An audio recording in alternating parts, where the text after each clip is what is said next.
Newton also had something to say about motion and the mass of objects. The more massive an object is, the more force is required to accelerate it or to stop it. So, if the PSA is very massive, for instance, it's going to take a lot of force to get it moving and a lot of force to stop it.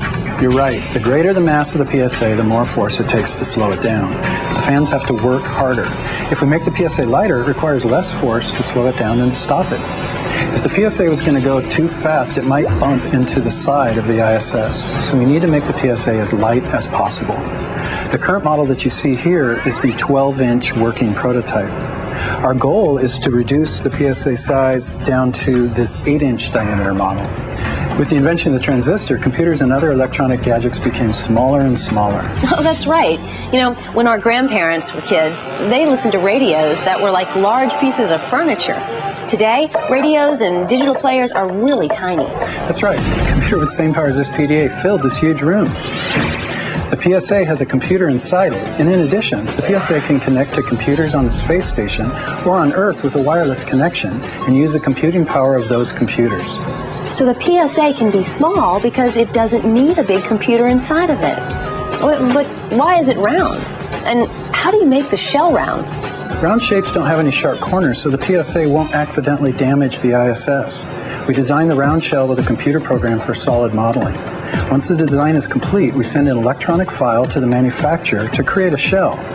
The process is called stereolithography, or SLA. To make the PSA smaller, we need to redesign and shrink the parts in the PSA so that they fit into a smaller sphere. Oh, wait a minute. I don't know if that's the best way to do it.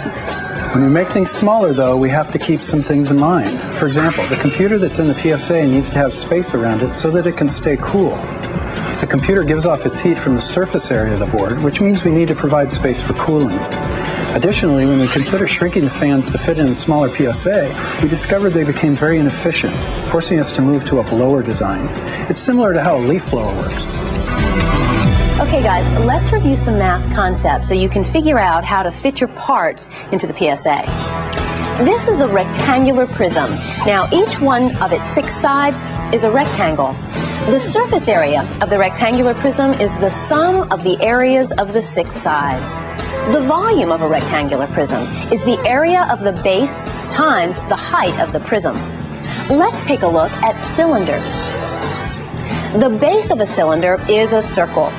Let's take a look at the parts of a circle. The circumference is the distance around a circle.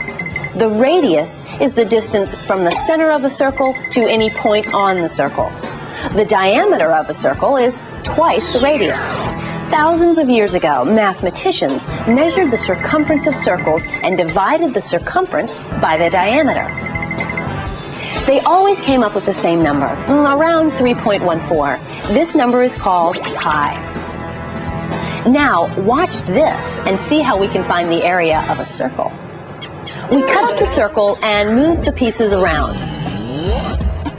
Now, the area is the width times the height. The width is pi times the radius, and the height is the radius.